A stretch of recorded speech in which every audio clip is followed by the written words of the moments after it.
بشیو آپ سب کو رمضان المبارک کی مبارک ہو۔ 1445 ہجری کا 2024 کا رمضان پاکستان میں اس وقت افطاری کا وقت، عصر کے بعد کا وقت ہے۔ افطاری میں کوئی 1 گھنٹہ باقی ہے، تو میں آپ سے مخاطب ہوں۔ میرے اللہ تعالیٰ نے ہمیں ایک خوبصورت حکم دیا ہے غریبوں کی امداد کے لیے، اور اس کے لیے بڑی خوبصورت تعبیر ہے جو پورے قرآن میں اور کسی عمل کے لیے نہیں ہے۔ وہ اللہ تعالیٰ نے ایک جگہ فرمایا فَلَقْتَحَمَ الْعَقَبَةَ وَمَا أَدْرَاكَ مَا الْعَقَبَةُ فَكُّ رَقَبَةٍ أَوْ إِطْعَامٌ فِي يَوْمٍ ذِي مَسْغَبَةٍ يَتِيمًا ذَا مَقْرَبَةٍ أَوْ مِسْكِينًا ذَا مَتْرَبَةٍ ثم كان من الذين آمنوا وتواصوا بالصبر وتواصوا بالمرحمة أولئك أصحاب المیمنہ۔ اللہ تعالیٰ نے اعمال کے لیے ترغیب کے لیے مختلف تعبیرات استعمال کی ہیں۔ یہ بالکل انوکھی تعبیر ہے مال کو خرچ کرنے کے لیے کہ کیوں نہ گھاٹی کو کیوں نہ کودا وہ گھاٹی پر میں۔ اس کی ہم آج اس کی طاقت کو سمجھ نہیں سکتے کہ آج جہاز ہیں، گاڑیاں ہیں، موٹریں ہیں، پل بن گئے ہیں، تو اس کو 1400 سال پیچھے لے جائیں کہ سفر ہے، آگے چڑھائی بھی ہے، آگے کھائی بھی ہے، اور اس کھائی کو پار بھی کرنا ہے۔ کوئی پل نہیں ہے، جہاز نہیں ہے، گھوڑا ہے۔ یہ ہوتا تھا کہ پھر نیچے اتر کر پیدل دوسری چڑھائی پہ جاتے تھے۔ کچھ لوگ ایسے ہوتے تھے جو گھوڑے کو اٹھاتے تھے پیچھے سے لا کر، وہ چھلانگ لگاتا تھا، اور اس میں جان کا بھی خطرہ ہوتا تھا کہ گھوڑا نیچے گر سکتا ہے، اور وہ پھر الحمدللہ پار اگلے کنارے پر جا کر گھوڑا اترتا تھا۔ تو اس میں اشارہ ہے کہ تمہاری طبیعت پر یہ مشکل کام بتا رہا ہوں۔ کیا ہے کہ انسان کو پیسے سے پیار ہے، اس لیے اللہ نے پورے قرآن میں بِأَمْوَالِكُمْ وَأَنفُسِكُمْ وَجَاهِدُوا فِي سَبِيلِ اللَّهِ بِأَمْوَالِكُمْ وَأَنفُسِكُمْ وَتُجَاهِدُونَ فِي سَبِيلِ اللَّهِ بِأَمْوَالِكُمْ وَأَنفُسِكُمْ۔ اللہ نے پیسے کو پہلے ذکر کیا ہے، جان کو بعد میں ذکر کیا ہے۔ حالانکہ جان کی قیمت زیادہ ہے، پیسہ تو اس کے مقابلے میں کچھ بھی نہیں ہے، لیکن انسان ایسا حریص ہے کہ اپنی جان کو پیسے پہ لٹا دیتا ہے۔ خاص طور پر جو آج کی دوڑ لگی ہوئی ہے، لوگوں کو نہ اپنی صحت کی پرواہ ہے، نہ بچوں کی پرواہ ہے، نہ گھر کی پرواہ ہے، بس سارا دن پیسہ پیسہ پیسہ، تو پھر اسے خرچ کرنا مشکل ہوتا ہے۔ تو اس لیے اللہ نے یہ ایک خوبصورت تعبیر دی، لگاؤ چھلانگ۔ ہماری پنجابی کی ایک مثال ہے، جھگی پھوک تماشا ویکھ۔ ایک دفعہ لگاؤ تو صحیح اللہ کے نام پر، پھر دیکھو وہ کیسے دیتا ہے۔ تو پھر فرمایا کہ وما ادراک ما العقبہ، تمہیں پتہ ہے وہ کون سی گھاٹی ہے جس کو چھلانگ لگا کے پار کرنا ہے؟ وہ ہے فق رقبہ۔ جن لوگوں کی گردنیں پھنسی ہوئی ہیں، کوئی بیماری میں ہے، کوئی قرضے میں ہے، کوئی قید میں ہے، کوئی کسی مشکل میں ہے، جس کی بچی جوان بیٹھی ہے، ہاتھ میں ایک پیسہ نہیں ہے، کوئی بیمار ہے، علاج کے لیے کچھ نہیں ہے، کتنے مسائل ہیں کہ گردنیں پھنسی ہوئی، کوئی قرض میں ڈوبا ہوا ہے تو اس کی گردن پھنسی ہوئی ہے۔ تو اس کو اللہ نے پہلے فرمایا گردنوں کو آزاد کروانا، گردنوں کی گرہ کو کھولنا، فق رقبہ، اس کو رقبہ کہتے ہیں، فق رقبہ، گردنوں کو فق کہتے ہیں کھولنے کو۔ تو اگر آپ اپنے چاروں طرف نظر دوڑائیں تو کروڑوں نہیں اربوں انسان ہیں جن کی گردنوں میں پڑا ہوا ہے مختلف مصائب کا، مسائل کا، چونکہ سود کی وجہ سے پیسہ سمٹ کے چند ہاتھوں میں آ گیا ہے، اور عموماً لوگ روٹی سے بھی محروم ہیں۔ ان کا فق و رقبہ، گردنیں چھڑانا، او اطعام فی یوم ذی مسغبۃ، کھانا کھلانا بھوکے کو کھانا کھلانا. مجھے ایک بات یاد آ گئی. 1982 میں میں نظام الدین گیا تھا ایک چلے کے لیے. تو میں نماز کے بعد تھوڑا ٹہلنے کے لیے باہر نکل جاتا تھا. ایک جگہ سے گزرا تو ایک فقیر بیٹھا تھا سفید داڑھی. تو کہنے لگا کھانا کھلا دو بابا بیٹا. تو میں نے آزمانے کے لیے کہا آپ کھائیں گے؟ کہا ہاں جی. میں نے کہا آؤ. تو میرے ساتھ جلدی سے اٹھ گیا. میں گیا آگے ایک اچھا سا ہوٹل تھا, میں اسے وہاں لے گیا. میں نے کہا بابا جی کیا کھاؤ گے؟ کہنے لگا بریانی کھاؤں گا. تو میں نے بریانی کا آرڈر دیا. ایک بڑی پلیٹ آئی, اس پر ایسے ٹوٹ کے پڑا. میں نے پوچھا اور منگاؤں؟ میں نے ایک پلیٹ اور منگوائی. پھر اس نے ایسے کھا. جب وہ کھا کے اس نے سر اوپر کر کے کہا الحمدللہ بیٹا آج 3 دن کے بعد کھایا ہے. اور ایسے پتہ نہیں کتنے پڑے بھوکوں کو کھانا کھلانا. یتیم ذا مقربہ, یتیم بھی ہے رشتہ دار بھی ہے, اس پہ خرچ کرنا. مسکیناً ذا متربہ, مسکین جو مٹی میں مٹی ہو کے پڑا ہوا ہے, جو ضرورت تو کیا اس کے پاس سانس لینے کے لیے بھی دم گھٹ رہا ہے اس کا. ان کو میرے اللہ ان اعمال کو سب مال خرچ کرنے کے لیے ہے. اس کو اللہ نے کہا گھاٹی پھلانگنا, چھلانگ لگانا. منزل تو اسی وقت ملتی ہے جب آدمی گھاٹیاں پار کرتا ہے. اور شیطان کہتا ہے,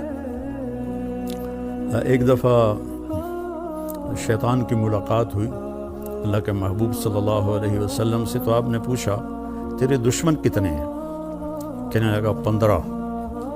آپ نے پوچھا کون کون سے ہیں؟ کہ سب سے پہلا نمبر تو آپ کا ہے.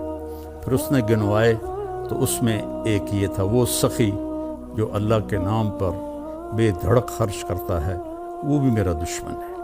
اور ایک اور یاد آ گیا, اور وہ بندہ یا بندی جو ہر وقت باوضو رہتا ہے وہ بھی میرا دشمن ہے, اس سے بھی مجھے ڈر لگتا ہے. اور شیطان نے کہا کہ میں سخی نافرمان سے ڈرتا ہوں اور بخیل عبادت گزار سے نہیں ڈرتا, کہ مجھے ڈر ہوتا ہے کہ اس کی سخاوت اسے جنت میں لے جائے گی, یہ جتنے بھی سجدے کر رہا ہے اس کا بخل اسے جہنم میں لے جائے گا. تو اللہ کے نام پہ خرچ کرنا, وما تقدموا لانفسکم من خیر تجدوہ عند اللہ وخیرا واعظم اجرا. جو میرے نام پہ خرچ کرو گے کل قیامت کے دن مجھ سے لے لینا. اس ایک حدیث بھی یاد آ گئی بڑے مدت کے بعد, یا ابن آدم افرق من کنزک عندی لا غرقا ولا حرقا ولا سرقا وفیکہ یوم تکون احوج الیہ. میرے بندے اپنا مال میرے خزانے میرے بینک میں جمع کرا دے. آج کی زبان میں ترجمہ کروں, اپنا مال میرے بینک میں جمع کرا دے. نہ یہ کرپٹ ہوتا ہے, نہ یہ ڈوبتا ہے, نہ یہ جلتا ہے, نہ اس سے آگ لگتی ہے, نہ یہ پانی میں ڈوبتا ہے, اور نہ یہ ناکام ہوتا ہے, بلکہ تیرا مال میرے پاس آ کے ملٹیپلائی ہوتا رہتا ہے. اور جس دن تو قیامت کے دن محتاج ہوگا سارا تجھے واپس کروں گا جنت کی شکل میں. تو رمضان کے مہینے میں زکوٰۃ دی جاتی ہے. تو میری سارے بہن بھائیوں سے جہاں جہاں میری آواز جا رہی ہے گزارش ہے کہ زکوٰۃ بھی دیں, زکوٰۃ کے اوپر بھی دیں. اللہ کے فضل و کرم سے میں پچھلے 40 سال سے لوگوں میں اپنی ہمت کے مطابق مال تقسیم کرتا رہا. پھر اللہ تعالیٰ نے بچے جوان ہوئے, ساتھی مل گئے, تو ہم نے فاؤنڈیشن کی بنیاد رکھی 3 سال پہلے. تو اب اللہ کے فضل و کرم سے اس کی شاخیں دنیا میں پھیل رہی ہیں اور ملک میں بھی خدمات ہو رہی ہیں. ابھی بھی ہماری فاؤنڈیشن نے 2000 گھروں میں راشن تقسیم کیا. ہماری فاؤنڈیشن تلمبا میں ہے, لیکن ہماری ٹیم کہاں گئی؟ جنوبی پنجاب, سندھ, بلوچستان, جو جھونپڑیوں میں رہ رہے ہیں لوگ اور ایک ایک دانے کو ترستے ہیں, ان تک جا کر پہنچایا راشن۔ اگر آپ کا تعاون اور ہوتا تو ہم 2 لاکھ گھروں تک پہنچ جاتے، کیونکہ ہم تو اتنا ہی خرچ کرتے ہیں جتنا بھائی دوست بہنیں ہماری مدد کرتے ہیں۔ اور میرے نبی نے سب سے پہلے یہ میرے نبی نے کیا ہے کہ آپ نے اصحاب صفہ کی کفالت فرمائی، اور روزانہ رات کو آپ مدینے والوں کو جمع کرتے اور کہتے بھائی یہ غریب لوگ ہیں، کون کھانا کھلانے لے جائے گا؟ کوئی 1 لے جاتا، کوئی 10 لے جاتا، کوئی 2 لے جاتا۔ حضرت سعد ابن عبادہ بڑے مالدار تھے، وہ کبھی کبھی سب کو لے جاتے تھے، یا اللہ سارے، یا رسول اللہ سارے ہی میرے پاس بھیج دے۔ تو یہ روزانہ کی آپ کی رفاہی محنت تھی غریب لوگوں کے لیے۔ اور یمن کے لوگ آئے تو ان کے چہرے کی کھال پھٹی ہوئی خشکی کی وجہ سے، تو آپ لرز گئے اور آپ نے فوراً جمع کیا مدینے والوں کو اور ان کے لیے چندہ مانگا۔ تو یہ میں اپنے لیے تو میرے مدرسے پچھلے کتنے سالوں سے اللہ مجھ سے کام لے رہا ہے، میں نے کبھی اس طرح بیٹھ کے مدرسوں کے لیے چندہ نہیں مانگا، کہ جب سے یہ غریبوں کی دعائیں سنی اور ان کی ضرورتوں کو پورا ہوتے دیکھا۔ کل ہی ایک عورت میرے پاس آئی کہ جی یہاں گلیوں میں مانگتی پھرتی ہے، کہنے لگی جی میں کرائے پہ رہتی ہوں، 5000 کرایہ مہینے کا، وہ کیا ہوگا جس کا کرایہ 5000 ہے؟ تو 3 مہینے سے کرایہ نہیں دیا اور اب مالک مکان نے کہا کہ گھر خالی کر دے، میں بیوہ ہوں، میرے پاس کچھ بھی نہیں، تو میرا 3 مہینے کا کرایہ دے دو۔ تو میرے آنسو نکل آئے، میں نے 15000 اس کو پکڑایا تو میرے پاؤں میں گر گئی، یعنی کہ 15000 کیا چیز ہے، میرے پاؤں میں گر گئی۔ ایسے کروڑوں لوگ ہیں اور اللہ ہمیں توفیق دے رہا ہے، ہم غزہ بھی پہنچا رہے ہیں، اللہ کے فضل و کرم سے ہمارا لنک بن گیا ہے، وہاں بھی ہماری امداد جا رہی ہے، اور ساتھی ہمیں وہ غزہ کے نام پر بھی تعاون کر رہے ہیں، اور یہاں جو ہماری فاؤنڈیشن ہے اس کے لیے بھی تعاون کی میں درخواست کروں گا۔ کینیڈا میں بھی ہمارا دفتر ہے، کینیڈا والے وہاں جمع کرا دیں، پاکستان والے ہمارے تو لمبے میں دفتر ہے وہاں جمع کرائیں، اور کھل کے جمع کرائیں۔ یہ سارا آپ کا مال ہے جو آخرت میں آپ کے لیے جمع ہو رہا ہے۔ ایک لیب بنائی ہے جو لاہور کے سٹینڈرڈ کی ہے، اور اس میں ہم نے تو مفت رکھا تھا، لیکن لوگ آ کے پیسے دیتے ہیں، چونکہ جو دوسری لیبارٹری میں جو ٹیسٹ 2000 میں ہوتا ہے وہ ہماری لیبارٹری میں 500 روپے میں ہو رہا ہے، اور اس کا رزلٹ لاہور کی کسی بھی بڑی لیبارٹری سے ملا کے دیکھ لیا جائے بالکل اس کے مقابلے میں ہے۔ تو یہ آپ لوگوں کے تعاون سے ہی ہے۔ میرے نبی نے غریبوں کے لیے چندہ مانگا، تو میں بھی آپ سے اپیل کرتا ہوں کہ آپ ہماری فاؤنڈیشن کی مدد فرمائیں، زکوٰۃ بھی ہو، زکوٰۃ کے اوپر بھی ہو، صدقات بھی ہوں، نفلی بھی ہوں، فرض بھی ہوں، تو یہ سب آپ کے کھاتے میں جمع ہو جائے گا۔ اور میرے نبی کا فرمان ہے کہ سخی اللہ کے قریب ہے، لوگوں کے قریب ہے، جنت کے قریب ہے، دوزخ سے دور ہے، اور بخیل آدمی اللہ سے دور ہے، جنت سے دور ہے، لوگوں سے دور ہے، جہنم کے قریب ہے۔ تو آؤ بھائی بہنوں، جنت کا سودا کریں اور اپنے اللہ کو راضی کریں اللہ کے نام پہ خرچ کر کے۔ جب سامری نے وہ بچھا بنا دیا، بچھڑا، اور کہا یہ ھذا الہکم و الہ موسیٰ، تو ہزاروں لوگ اس کی پوجا، انہوں نے تو پتہ نہیں کیا جادو کیا، اس کے منہ سے آواز نکلتی تھی۔ تو موسیٰ علیہ السلام کوہ طور سے واپس آئے تو دیکھا وہ بچھڑے کی پوجا کر رہے ہیں۔ تو اللہ تعالیٰ سے پوچھا یا اللہ کیا حکم ہے؟ کہا ان کی توبہ یہ ہے، انہیں قتل کرو۔